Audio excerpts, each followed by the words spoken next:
Hello अस्सलाम वालेकुम, कैसे हैं आप। इस वक्त मैं आपके लिए जॉन एलिया की एक मुख्तसर सी नज़्म जिसका उन्वान है रम्ज़, वो पेश करने जा रहा हूँ। जब भी आओगी तो खोया हुआ पाओगी मुझे, जब भी आओगी तो खोया हुआ पाओगी मुझे। मेरी तन्हाई में ख्वाबों के सिवा कुछ भी नहीं, जब भी आओगी तो खोया हुआ पाओगी मुझे। मेरी तन्हाई में ख्वाबों के सिवा कुछ भी नहीं। मेरे कमरे को सजाने की तमन्ना है तुम्हें, मेरे कमरे में किताबों के सिवा कुछ भी नहीं।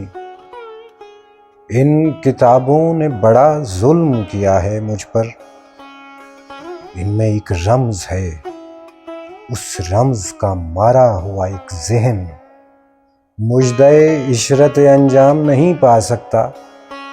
जिंदगी में कभी आराम नहीं पा सकता।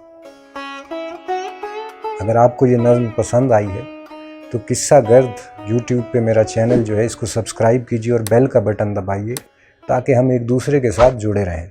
शुक्रिया।